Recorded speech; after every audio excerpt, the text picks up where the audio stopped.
this particular session of No Holds Barred Q&A coaching. Glad to have you with us today. Got a great subject matter, and we are going to try to keep these somewhat thematic from time to time, although anytime during our broadcast today, if you've got questions, we're glad to tackle whatever you've got. So I'll give you a chance to share those as we move on. I'm going to jump into it pretty quick here. We are going to be tackling the toughest questions you guys have for us. We're not going to shy away from anything. So as the graphic says, don't be afraid. It's going to be fun. We're going to have a good time, and we're all going to learn together. So anyway, I'm sorry. I just like that picture. It's kind of creepy, though, in it. Anyway, so here's our agenda for today. Very quickly, we're going to have 3 different questions that are ethics and integrity based. I'm going to answer for you today that we've collected from our community, and then I'm going to certainly answer any questions that you have. Let me check here. Looks like somebody's already got a question in here for us. Let's see what that says. Oh, all right, let's go. I'm with you. Okay, let's go. So a couple of quick little graphics I found to lead into this one, and it seems like we've been getting a lot of these integrity questions today, which is lately, which is why I'm tackling that today.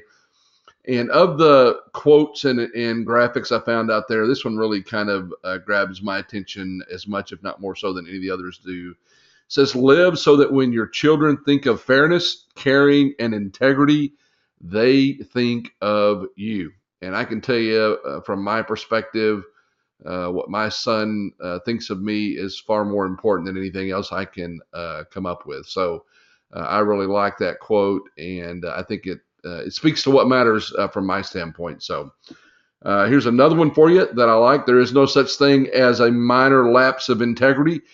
I tell people in our sales training programs all the time, there is no such thing as situational ethics. And I say that because if you have, or if we have situational ethics, sooner or later a situation will present itself where we have no ethics. And consequently, we have no ethics in that case. And the last one says, if you have integrity, nothing else matters. And I believe that from my personal point of view, if you have integrity, nothing else matters. If you don't have integrity, nothing else matters. So I like those graphics. They really speak to me at a very high level, and I hope they have meant something to you guys as we kick this off. So, question number 1 from an ethics and integrity standpoint, I have a significant competitor that plays by a different set of rules. How do you deal with that? I did reach out to this particular person to clarify, and bottom line is the competitor is doing all kinds of things that are unethical, clearly unethical, and doing some things that border on being unethical. So how do you deal with that? First thing I would tell you is that when I think about the customer that would buy from this competitor, somebody who would cut corners, maybe even take kickbacks, cheat, be unfair by dealing with this competitor, then my first point of view is I'm not sure I really want that business. I'm certainly not going to take that business if they require me to do anything that would be unethical or that would lack integrity. So I would worry a little bit about the customer that would buy from them, and I would probably stay on guard for that customer a little bit. I certainly would not compromise my integrity just to get business from that customer. But I would be careful about doing business with them. The second thing that I would do is I would just go about being the best I could be. I think people struggle to deal with one thing in a competitive environment and one thing alone, and that is the value that I bring to the table, or the value that you bring to the table. If you're really good at what you do, you bring value to your customers, they love what you do and everything, then that's the most important thing that you can do to compete with a competitor that is playing a little fast and loose with the rules. And then the last thing I would tell you is I think sooner or later what goes around comes around. People who lack integrity, people who lack ethics and character, sooner or later lose out. I'm a big believer in that. Sooner or later, something happens to them. They'll go too far. Their own conscience will sabotage what they do. So I just kind of leave the world to take care of stuff like that. From a faith standpoint, I believe there's a greater measure of that happens long after I'm gone. And quite frankly, that's one of the reasons why I want to make sure I have great integrity. So how do you deal with a competitor that plays fast and loose with the rules, even cheats, quite just out and out cheats? First thought is I'd be careful about the people who buy from them and make sure that they do not request I do anything of that nature. Second thing is I would compete on a level of value to the client that is unmistakable and puts me in a premium competitive advantage. And then the third thing I would do is just trust that the world takes care of stuff like that. Again, sometimes it may not take care of it the way we want it to take care of it. It may not take care of it in the time frame that we want it to be taken care of, but I believe the world takes care of that eventually. So that's question number one. And again, I'm going to talk more about ethics and integrity that I think would apply to this as well. But that's kind of the way I would look at this first question. Question number two, let's personalize this a little bit. My company is asking me to do some things I consider unethical. What would you do if you were me? All right, well, first thing, great question. Again, speaks to ethics, speaks to character, speaks to integrity. And the first thing I would say is if you say the company's asking you to do something unethical, then let's be really careful about how we're measuring that. How are we determining that it is unethical? And make sure that it indeed is unethical as opposed to just being something the company's asking us to do that might be tough.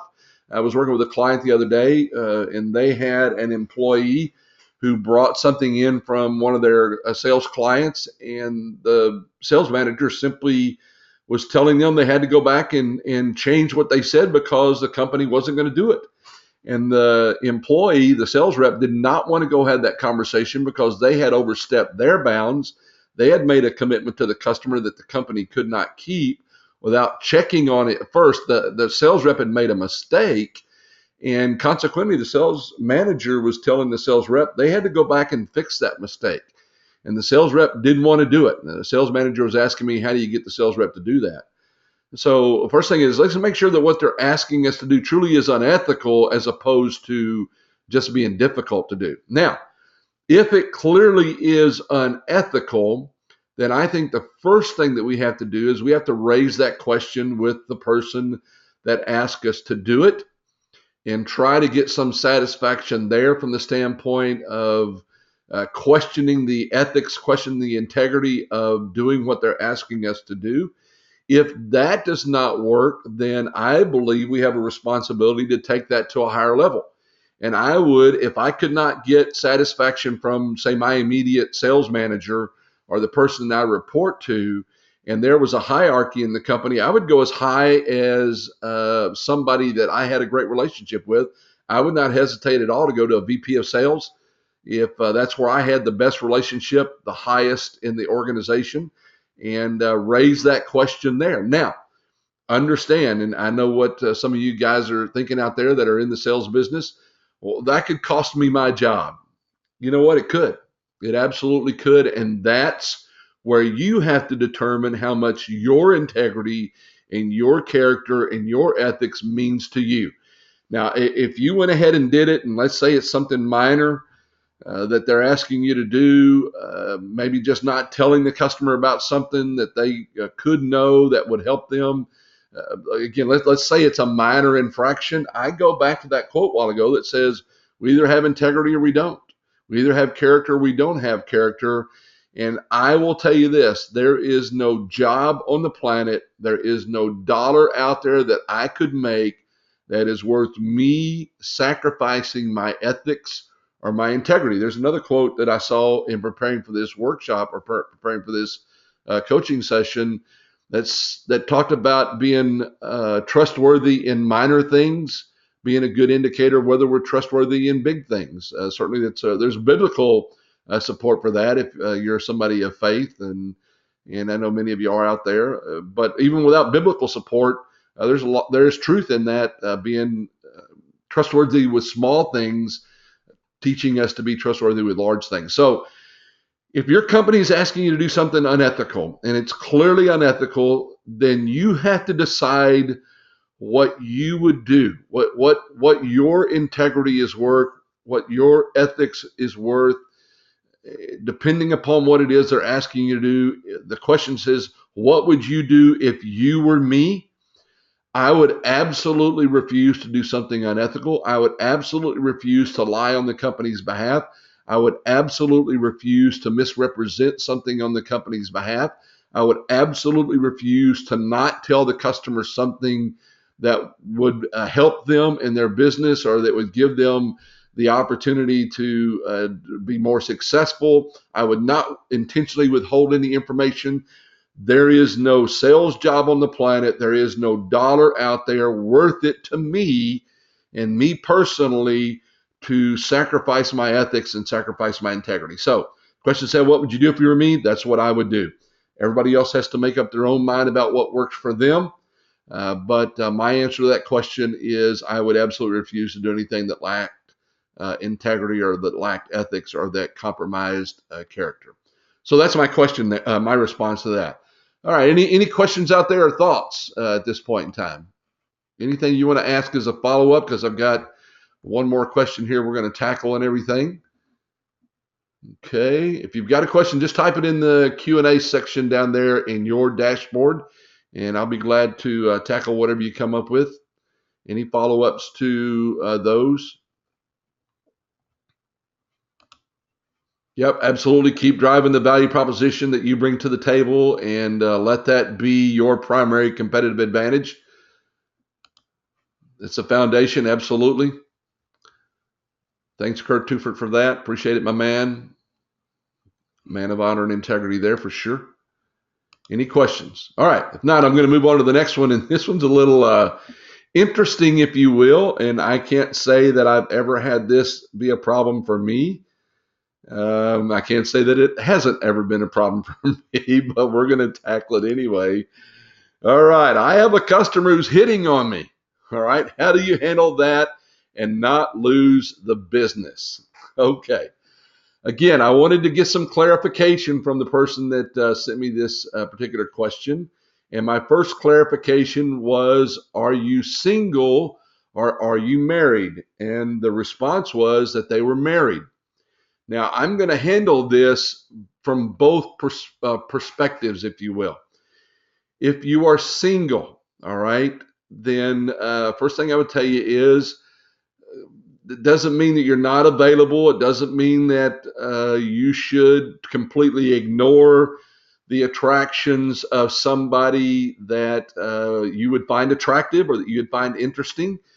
Recognize this, that if you are single and you indeed did respond to a customer that was hitting on you and it led to anything, I think it very well could jeopardize your business there. It could very jeopardize your ability to serve that client in a way that would be with full integrity and full ethics.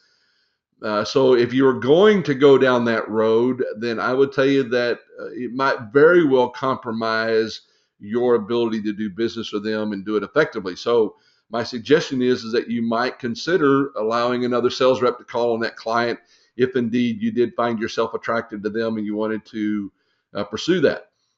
The other thing that I would tell you is to be careful about this. This is a very slippery slope. This is a very fine line, and I don't want to go down the road of blaming the victim here.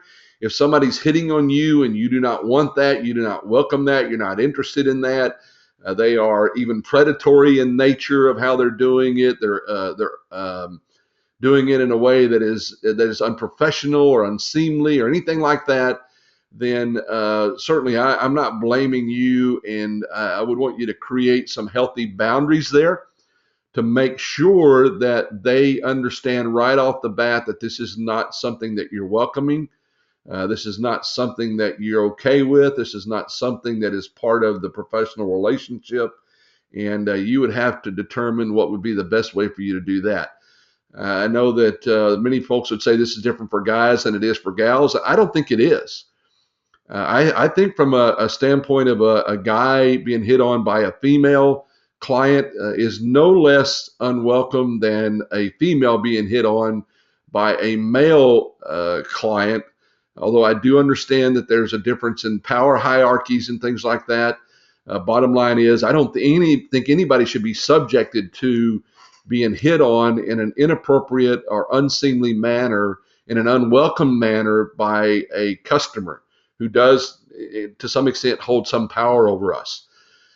That said, I would also say be very careful that we are not giving off any kind of a vibe that would welcome that. I will tell you, and again, we're going to be really straightforward on some of these questions. I have worked with sales reps in the past who are female, who are attractive, and who may be dressing in a way that I would consider unprofessional or somewhat inappropriate. I have counseled them about that dress from the standpoint of being very practical about it. If that's how we gain the business, okay, and maybe you gain the business because you're a very drop dead gorgeous guy out there too. That could happen. I certainly wouldn't know what that looks like. But if you gain the business because of that, if you gain the business by wearing a short skirt, or you gain the business by being flirtatious, or you gain the business by anything along that lines, then you're going to lose that business to the next shortest skirt, the next most handsome face, the next most flirtatious sales rep. You'll lose the business. So I don't want you building your business based upon anything of that nature. All right. So first thing is, if they're being inappropriate, it's unwelcome, it's unseemly, then we have to be careful to draw some boundaries and create some clear professional expectations. That is not how we intend to do business with them. And I would tell you, the sooner you stop that, the better. The second thing is, let's check and make sure we're not doing anything that would encourage that. And then the third thing is, if you do indeed welcome this, you are single from somebody who you would find attractive and you'd like to get to know better, recognize that it could very well jeopardize your ability to serve them, and you might consider having another sales rep call on them if you want to pursue that relationship. Now, if you are married, and this question was posed by somebody who is married, to me, the answer is unequivocally, without any question, that this has to be stopped, and stopped immediately. Again, it's an integrity issue. When I married my wife, I told her that it was for better, for worse, for richer, for poor, and that I would keep myself to her alone for the rest of my life. I said that in front of friends, I said that in front of witnesses, and I said that in front of God, which in my mind, again, matters. So bottom line is, there is no business out there. There is no short skirt, low cut blouse, or flirtatious woman out there worth me sacrificing my integrity. I don't care how big the business is. I don't care whether anybody would know or not. One of the things my wife said a long time ago that has stuck with me and speaks so highly to who she is she said, well, you travel a lot. If I wanted to do something, you would never know, but I would know, and that's not okay with me. And I just absolutely love that. I travel a lot. I'm on the road a ton. I am out free and running around, calling on clients all the time. I'm in front of thousands of people every year. And bottom line is, I cannot recall anybody ever literally hitting on me. Either I'm dumb, blind, or stupid, or maybe I'm just not that attractive. But I think it has more to do with the fact that I do not give off a vibe that I'm available. Even though having a wedding ring on makes me a target for some people to pick on. Bottom line is, I just don't have that happen. If it did, I would immediately find some way to refer to my wife and my love for her and my appreciation for her. But at the end of the day, my integrity is more important to me than any dollar out there. So sort of the bottom line answer to all of these is, to me, there's no dollar out there. There's no customer out there worth me jeopardizing my integrity. Even if nobody knew, I would know, and it's not okay with me. Okay. So let's see here. I've got a couple of questions out here. Let's see what they have to say. And wow, a good question, Don Akers. And again, I would expect that from you, my man. What about new products or services that you feel are being overstated or overcharged, but are open to different points of view. Two different questions there. Overstated. That is something that, again, I would not want to do. I would rather take the overstatements of the marketing guys, which they will do from time to time, or the marketing team, or even the sales management team, and I would learn how to sell that product on the basis of some percentage of that overstatement being of value to the customer. I would say something like, this claims that it is 8 times more effective than what you're using right now. Let's say it was only 4 times more effective. Let's talk about the return on investment that you would receive there. Don, my answer to that is I would not overstate anything. I would try to draw that back in my own words. Even if my management was telling me it was accurate, I would ask them to prove to me it's accurate. And the first thing is I would ask them to do that because maybe I'm misunderstanding the overstatement. But I would get some clarification on that. But I would never overstate it myself. I would try to show the value of that product at a reduced statement, if you will, and try to make sure that I was doing a good job of that. Now, overcharged. Well, there's a lot of subjectivity in overcharged. Overcharged compared to what? If it's overcharged compared to the real value it brings to the client, I don't know that I would see that as being overcharged. If the competitor's product is $10 and ours gives them a 3-to-1 return on investment compared to our competitor's product, I'd have no problem selling that for $28, even if it only cost me $1 to create. So there are a lot of things that go into that, but if it's clearly overcharged and I could not get my marketing team or my sales team to make it clear why that is a fair price, according to the market, according to return on investment, whatever that happens to be, then I would be careful about selling that product. Because here's what happens. Sooner or later, that stuff comes back around. Sooner or later, the client buys a product and it doesn't do what we said it does. Sooner or later, somebody else comes with that same product and it's half the price and we have egg on our face. Sooner or later, we decide to discount that product because it's not selling, and the client wants to know, wait a minute, why were you selling it at $30 last week and this week you're selling it at 10? What was the difference there? Were you just taking advantage of me? So I always think about the long-term implications of overstating or overcharging. And quite frankly, I'm in it for the long term, not the short term. So great question there, my man. And again, not surprised coming from you. Let's see here. What's the next question we have? There are lots of cases this happens at the lower level, like purchasing. There are business ethics and social spiritual ethics implications. Absolutely. You wind up with somebody in purchasing, you wind up with somebody that's running a small business and they're trying to cut corners or trying to get by. Bottom line is, again, it's just not worth it in my case. There are plenty of clients out there to call on without having to do business with folks like that. Let's see here. This is a great one. I love this. When you're ethical in all you do and very successful, but others in your company always accuse you of cheating and doing things wrong, how can you handle that? Well, first thing is, I'll tell you, if you're really good at what you do, you're always ethical and you're always upstanding. There will be those when you're successful that will think you're lucky, that will think you cheated, that will think you took shortcuts and everything. And I just will let my actions speak for themselves. There are always going to be, the current term is haters out there. There are always going to be detractors out there. I would, if somebody ever accused me of that, first thing I would tell you is I'd simply say, feel free to look at my books and tell me what you think I did that was unethical. You're welcome to travel with me to go visit with that client if you think I'm doing anything unethical. I would tell them to show some proof. And then the other thing I would realize is that it's probably coming from a position of low self-esteem or low success on their part. And bottom line is maybe we're not even, maybe it shouldn't even be honored from the standpoint of worrying about that. Maybe we ought to help them become more successful at what they do. But let me tell you, if you're really good at what you do, the better you get, the lonelier it is. And the more there'll be those people out there that are always questioning you and always saying you got lucky. And I always say, yeah, I'm the luckiest guy on the planet. That's how I built this business, is all by luck.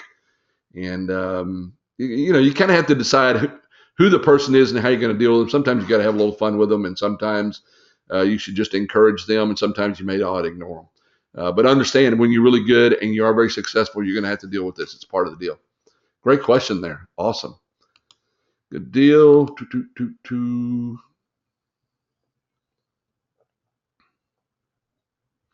Here's a good one. From a management standpoint, you have sales reps who might have crossed the ethics line in the past and want to do better.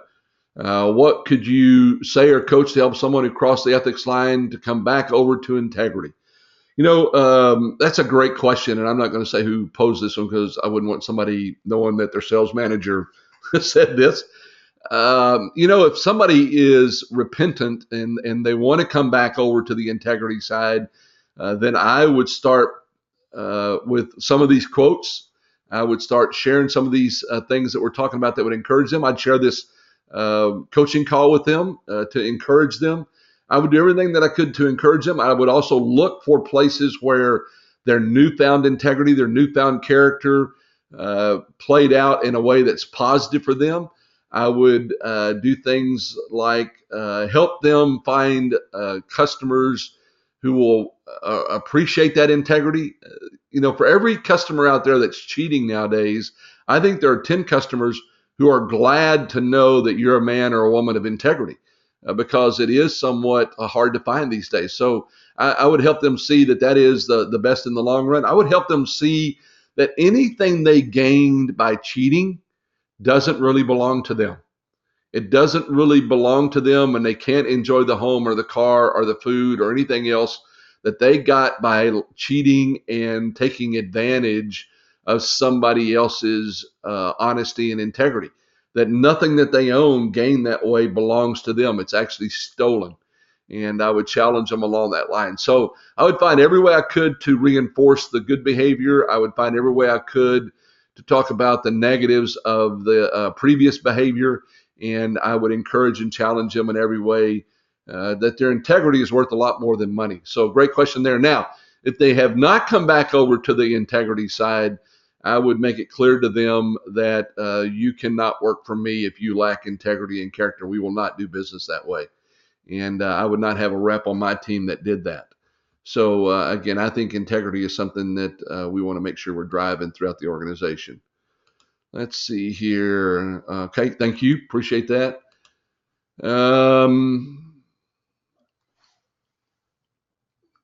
I'm just going to read this and answer it without having known what it says until I read it. To what you shared on price, if we get a better price from a different vendor on the same product, is it okay to charge the higher price? And again, Jeff, I know what business you're in. Again, one of my favorite industries. And yeah, if you've done a good job of going out there and finding a better supplier, a higher quality supplier at the same price, or the same product at a lower price, and you have established the fact that the product that they're buying from you is giving them a good return on investment at that price, I don't have a problem with that. It just simply says that you're doing a very good job of sourcing. Realize this, though, the risk that we run when we do that, and again, I know that's not out of the ordinary in your business, and it's not a integrity issue because you go on to say my industry has many suppliers who sell the same or similar products. I understand that. If they are called on by somebody else, and let's say that you're selling a product, a promotional product that you're selling for $10 a piece, and you found a better source for the same product, same quality product, and you continue to sell it for $10 a piece, and instead of costing you $4, it only cost you $2. So now you're making $8 instead of $6. If somebody else comes in that is buying from that same vendor and that same supplier, and they are simply selling apples to apples, and they're only charging $8, then we can end up with some egg on our face. So we want to be careful about that. And again, you have to measure the relationship. How much service do you put into it? How much do they get because they're doing business with you? If I got maybe a $2 better price, I may give the client $1 back and keep $1 for myself.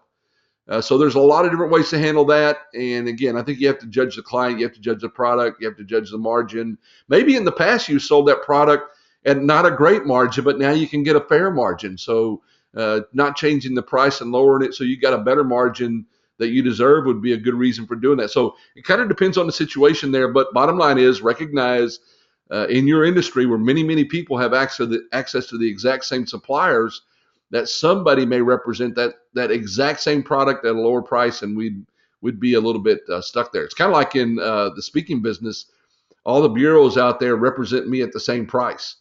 If somebody represented me at a lower price, that's called fee integrity, then a client may say, well, wait a minute, this bureau over here says you're 10 beans, and this bureau over here has got you for 8 beans. Why Mr. Bureau owner, are you saying Jim is 10 beans?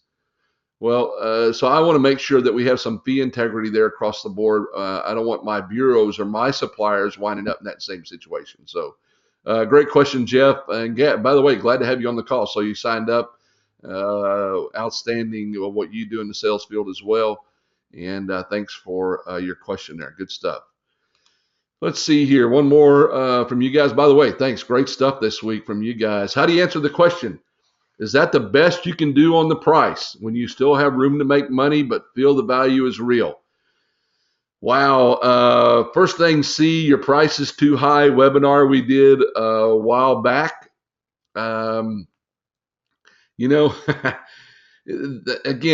if I have done a good job of selling the product, I have done a good job of establishing the value of that product, if I have done a good job of establishing return on investment for that product, then I very well may say, yeah, it is the best I can do. I've already demonstrated that you're going to give me $10 for this, and you're going to see a 3-to-1 return on investment. I think that's a good deal.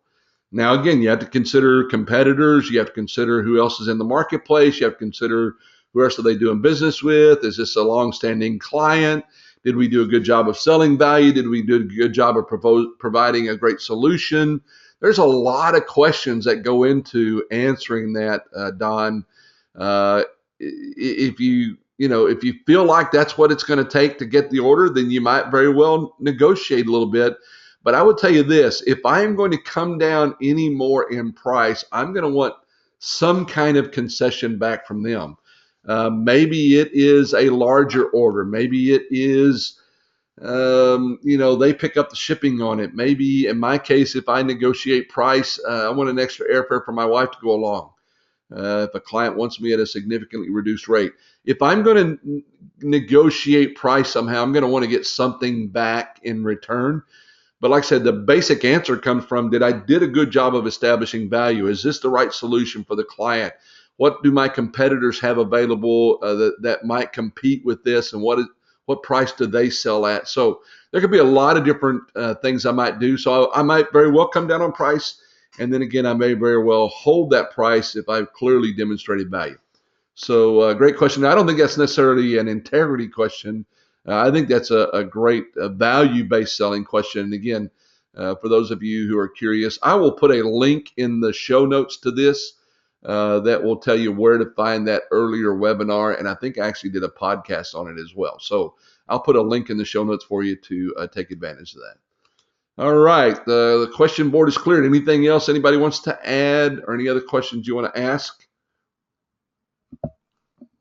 Okay. Here's a good one.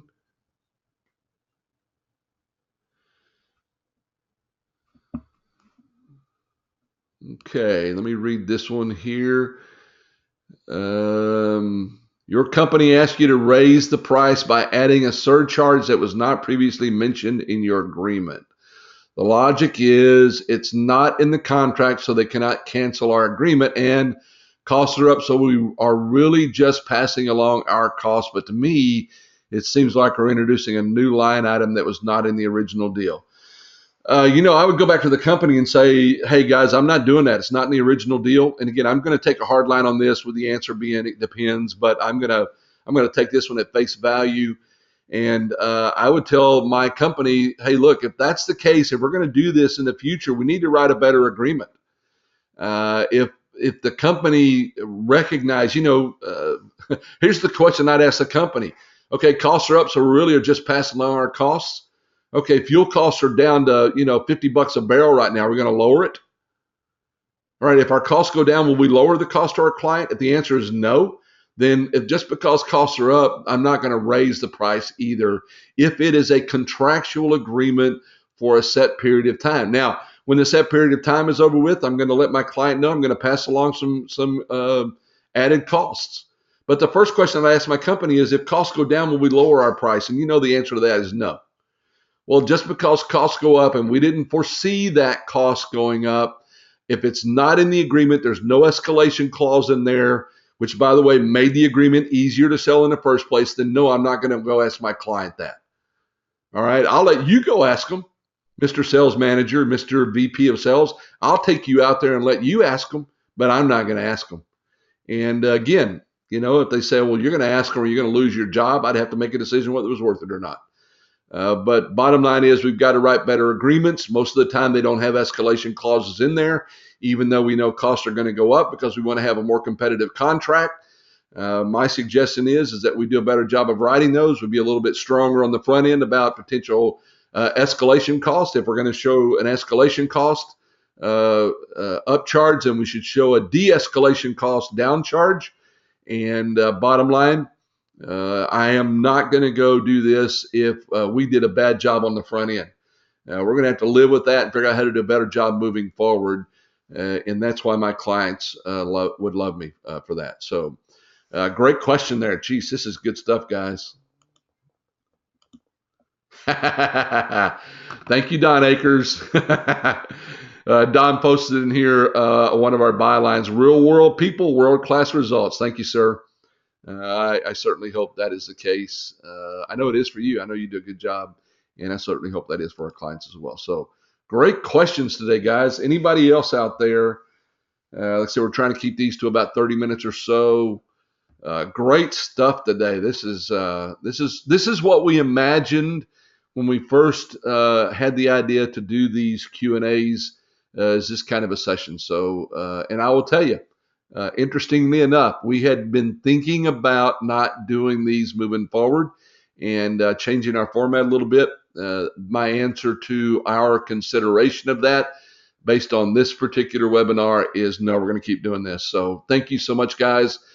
Great stuff out there. Here's our hope for you in 2015. You guys have heard me say it before, but I want to make sure you hear it again. For those of you who've not been on these, Jeff and a few of the others out there, first thing is, if you're brand new, we want to help you build a foundation to build a great sales career and life on. That's what we're all about here. If you've been at it a while and you're that person stuck in the middle, which I think is a place that is the worst place to be, we want to help you get out of there. We want to give you the tools to go straight to the top and be the best of the best. And if you're at the top and trying to figure out how to stay there, we want to help you not just stay there, but we want to help you blow away the numbers. So thank you for your time today, gang. This has been a great one. This is what we were looking for. And great encouragement for me to continue to do this. And if you have any questions, you want to email me your questions, you can do that by sending your questions, Jim@salesgladiators.com. But the best place to go, gang, is www.thesalesgladiators.com/QIF. That stands for questions, insights, and feedback. You can actually post a audio question on there that I could use in a future webinar, and we're going to start doing some of that. So don't hesitate to let us know. If we can do anything for you, we're glad to. Thank you so much. I appreciate you guys. Now go out there and do something this week significant to grow your business and your life. We are so thankful that you're part of what we do here. Take care, gang.